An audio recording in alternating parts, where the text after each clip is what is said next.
Good afternoon, everyone. Thanks, AIM, for this opportunity. For last 30 years, we all have learned many things in data engineering. Starting from automation in real-time streaming, then end-to-end pipeline, which is built by agent AIs, real-time demo from Genpact on Dataverse within matter of minutes. From requirement, BRD, we are able to generate a data modeling. A real-time demo on data analytics through Apache, Pinot. Then today, from the session of Anirudhara, agentic enterprise, empowered to take autonomous decision, keeping human on loop.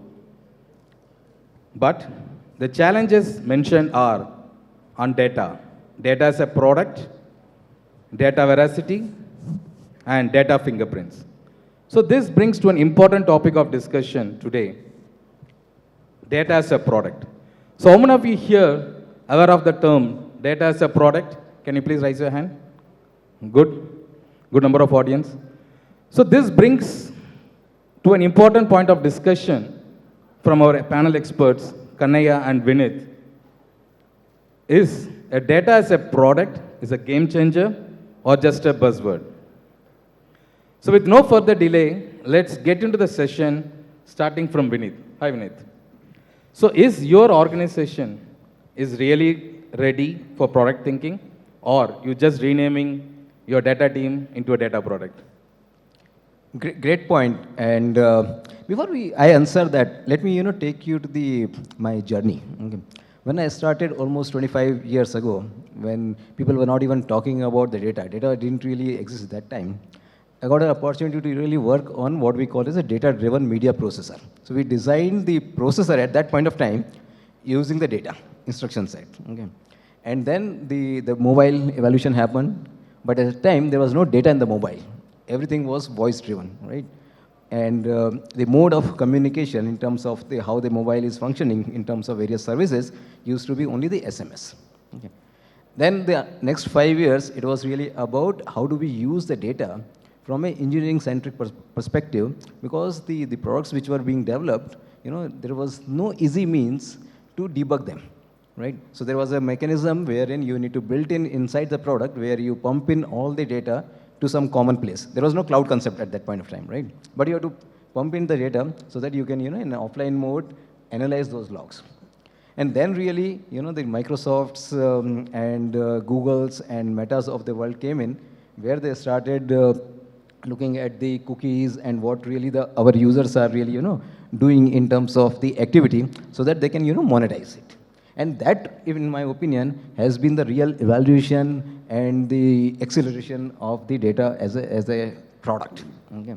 Even though that time there was no data as a product, as a term, but the people started really, started using the data.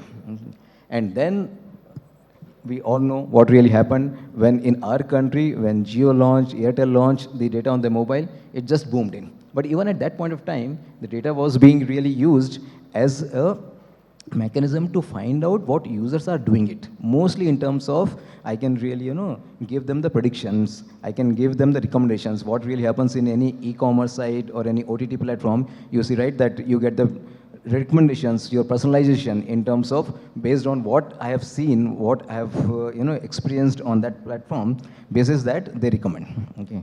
Then really the next boom happened in the form of the Gen AI, where everyone then started really using the data for generating the content. Okay. Till that time, if you really see, the data was being used either from a development perspective, okay, to analyze the data, or from a monetization perspective to really find out what users are doing it. But now with the AI coming in or Gen AI coming in, really everyone started really using it to their benefit. And finally, the agentic AI. Okay.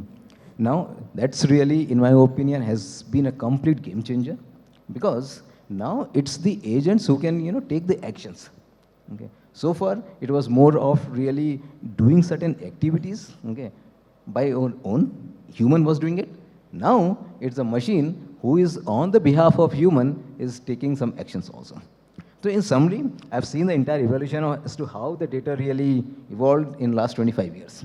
Now coming to your question of really, is my company ready? Of course, right? Now in today's world, if we do not really use the data, okay, and this data can be used for multiple things. It could be used, by the developer to debug and develop the product, okay, for the CXOs and the executives to really figure it out how their company is performing, how their products are performing, product managers to really, figure out what and how they should be doing the road mapping. And finally, from a monetization perspective, how I can really monetize based on the history of that company, right? Yeah. So yes, in a sense, in my opinion, it is not now inevitable for any company to really not use data as a product. Okay, thank you. So it's just not a name change, so it's really happening. So let me get your view, Kanhaiya. So is your organization, because you are from fintech background, so you have, because you play majority on the data, because the data is more governed from your side. So how you see this one? Is data product, is your organization ready, or how? What's your point on that? Data is very crucial and important. It's the blood that drives businesses, the same way it drives us, the humans. Without data, without blood, nothing happens. We very rarely or seldom think about what happens downstream, but all of us are very concerned about our transaction processing. What data touchpoints are there on the platform, on the application with which humans are interacting with. But downstream, it's a very arduous process. So for example, if I take a credit card, right? If you swipe your credit card, how soon do you see that transaction posted in your statement? And if it's a public holiday and the weekend, then it would take anywhere from 4, 5 days or 6 days, at times even a week. So that's how far or lagging the downstream is. So data, as I said, very, very crucial and important, especially within banking and financial industry, fintech, where if I take lending as a vertical, you have to lend immediately to the customer. If I walk into the branch or go to the online portal of any bank, or if I get a pre-approved offer, and despite of that, it will take 7 or 10 or a month for me to get the loan, for the money to come into my account, and it's a big problem. So in all businesses areas, we are surrounded by data. So I as a credit consumer, data about me, what do I buy, how much do I spend, what do I make in a month, am I salaried, do I have a business, and things like that, what's my credit score. So data drives and governs everything. Till now, we have had a very scalar view of data, wherein questions are asked, data is taken, and all the data is gathered, and then you kind of build a consensus as to the credit worthiness. But a lot of vectorization is happening, wherein without even me knowing, my banker actually knows much more about my habits. I may not know how much I would have spent on Zomato, Swiggy, or Blinkit, Zepto in the last 6 months, but my bank knows, and they absolutely make every effort to make that experience hyper-personalized. As an organization, yes, we are ready. We are ready to play on this data game with a lot of technical innovations happening. Finally, what I feel is, for the last couple of years, economies of scale within AI have started working in favor of practitioners and people who want to adopt. Before that, it was just the R&D departments, the PhDs and the doctorates who used to kind of really work on data. But now even normal software engineers, data engineers can actually use the power of LLM, as it was elicited in the discussion prior to ours. It was a very good discussion about GEM that the gentleman had. So yeah, absolutely, we are ready.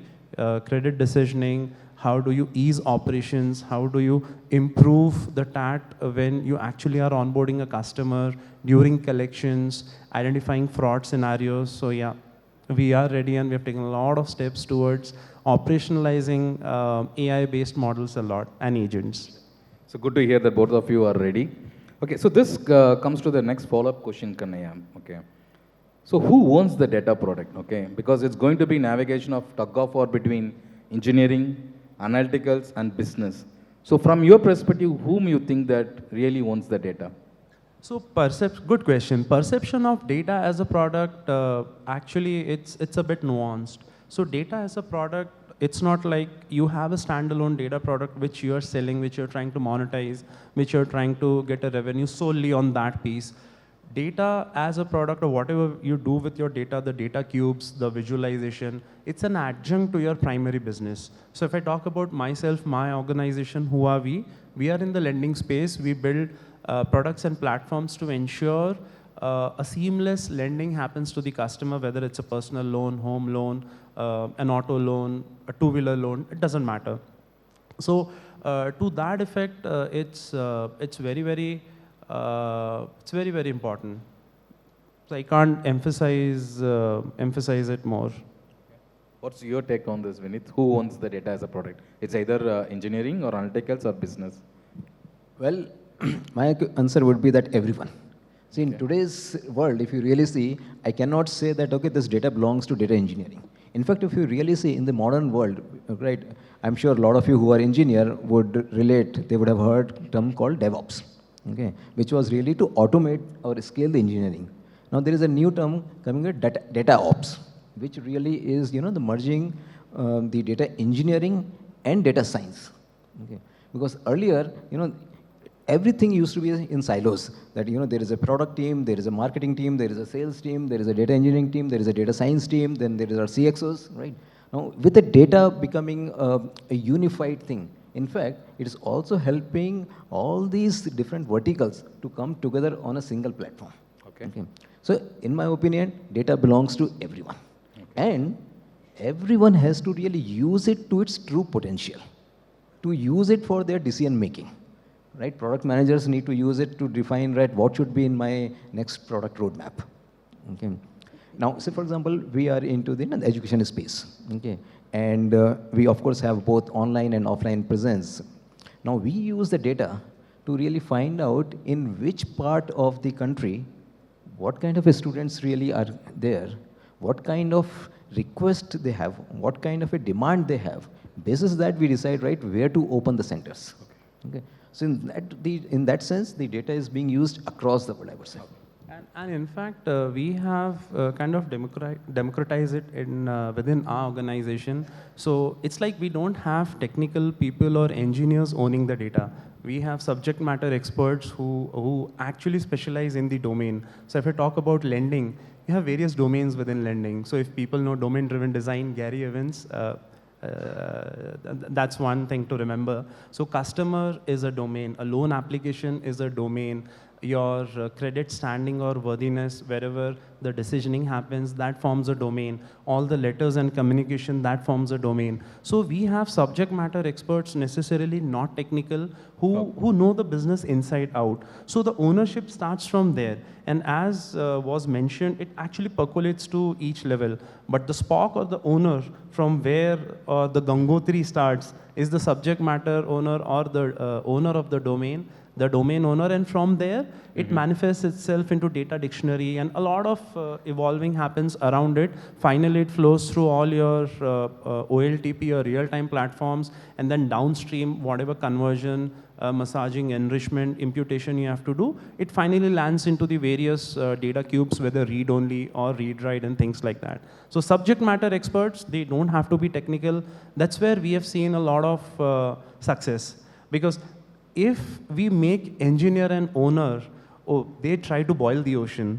So we have kept it very simple. People who understand the business inside out, own it, and from there it starts.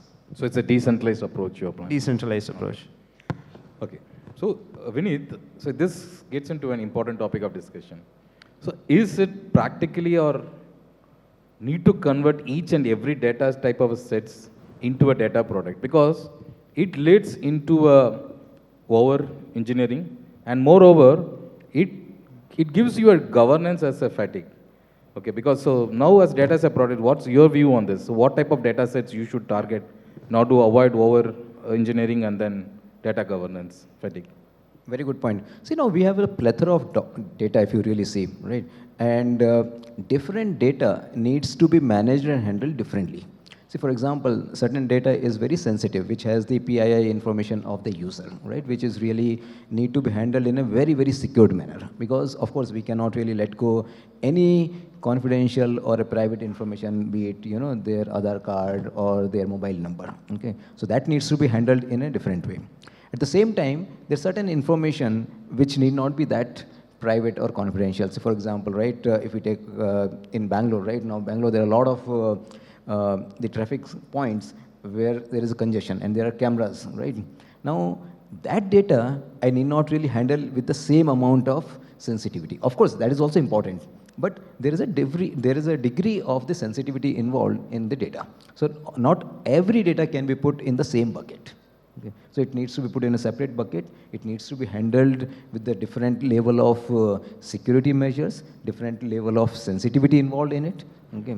And because if you keep everything together, which used to be the case earlier, okay, then it becomes extremely, extremely difficult to handle it in an efficient way. Because earlier we were talking about, a few millions of users or a few hundreds of users. Okay. Now we are talking about the millions and millions of the users. And the data which comes every month is in, the terabytes or petabytes. Obviously. So you have to process it in an efficient manner. So therefore you have to really bucket it separately. So essentially, data classification becomes important. So you have your sensitive data, your semi-sensitive data, and data which doesn't have any information or cannot roll back to a person like me or Vineet or anyone else or anyone within the crowd. So that data classification now, and with the Data Privacy Act coming in, all the CISO offices and CDOs have started doing that in earnest.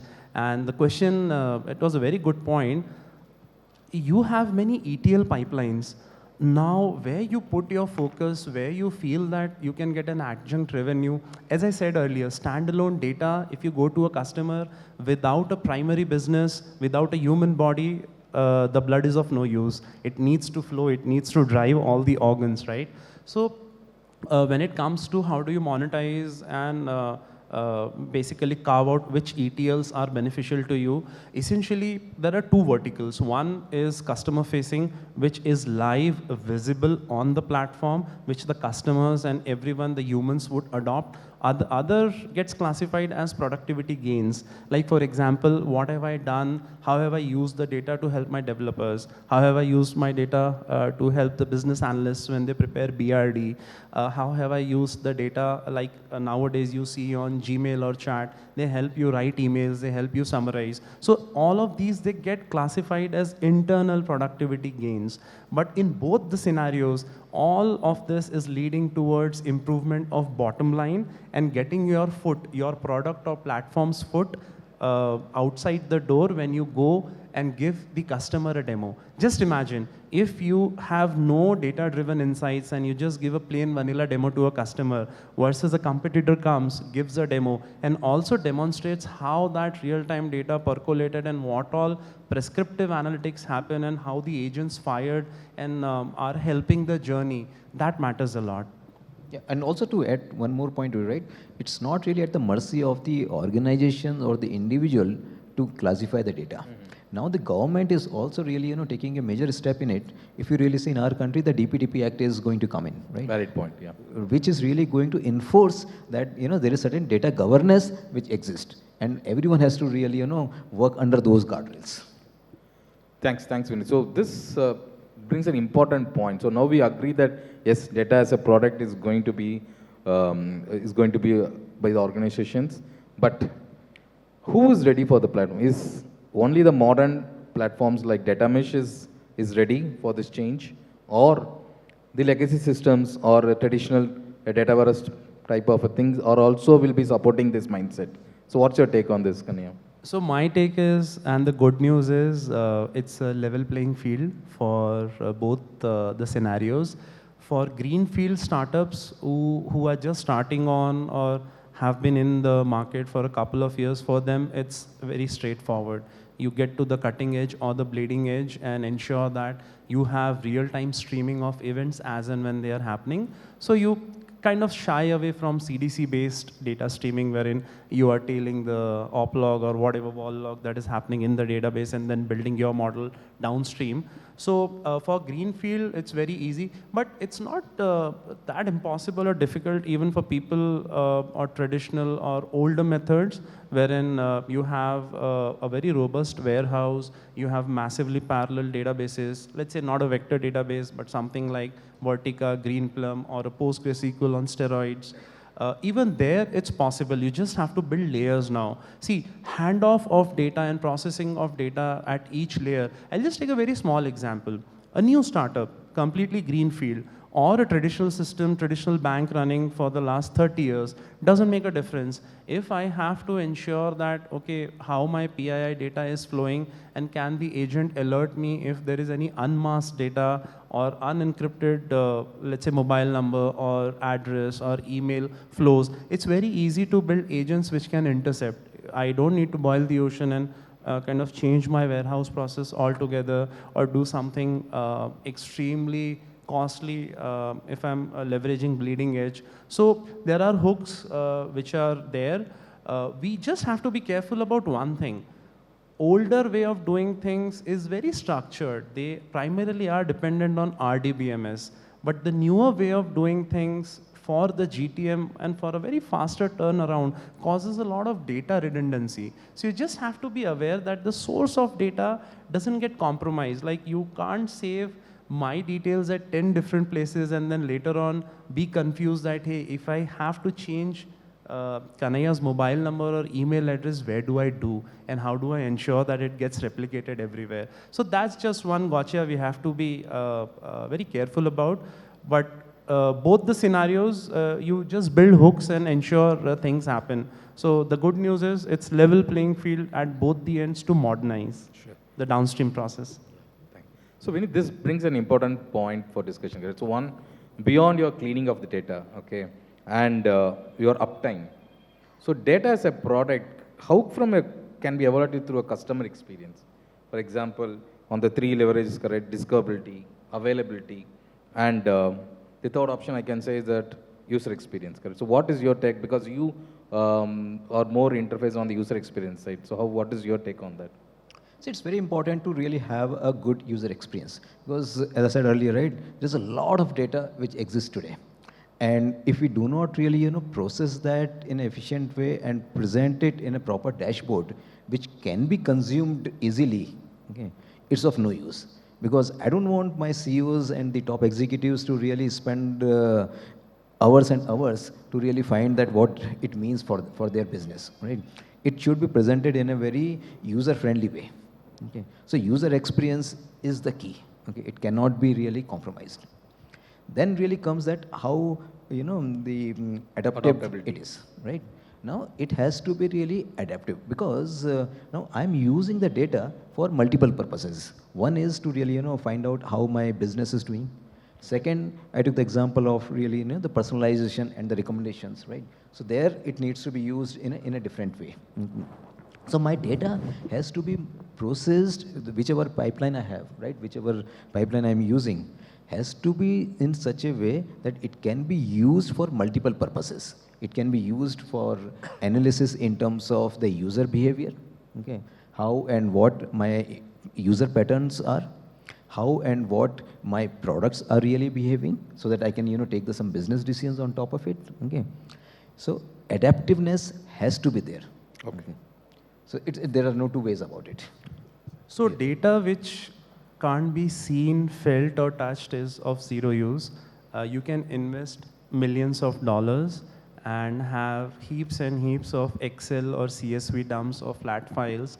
But if no one, either a human via a portal or a mobile app or an agent programmatically, if that data cannot be seen, touched, felt, meaning consumed and acted upon, it's of zero use. So it's very important not to go overboard and just break the bank into, because what it causes is data proliferation. You have to ensure that data is very crisp, proper, and it's utilized. Now, for its utilization, it has to be rendered, it has to be projected, seen. Now, we were just one short point I'll cover, conversational AI. Now, there are Apache Superset. There is one startup which has built a good wrapper which lets you conversationally talk to your data models. So, MapReduce engine. So, your conversation gets converted into a MapReduce query and it fetches the data. But now we are also going beyond that because the data that gets outputted, it's the quality and the veracity is only good as the person who is querying, and not everyone would query the same way. So even the model is being turned now, wherein prescriptive analytics, like a doctor writes you a prescription, they'll check your pulse, they'll check your temperature, and if you have a slight cough, they'll write you a prescription. So their prime focus now, or main focus, is on models which in an autonomous manner, non-human touch manner, are actually able to throw out all those prescriptions so that you don't have to query and go back and forth. So a lot of innovation is happening in this space. It's a highly dynamic and evolving time. So I think in a few months and years, we are all set for great innovation to happen and adoption. So when you bring up the CXO, CEO, so the important point comes to my mind. How you measure ROI of a data as a product? So ROI of data as a product, as I said, it conjoins or is joined at hip with your primary product. The most important thing which I have realized with my experience is, if I have a very less maturity on data as downstream, I mean, you have OLTP, your transaction processing, and then you have your warehouse, your data lake or ocean. If the right-hand side, the downstream, the maturity is less, the product will always lag.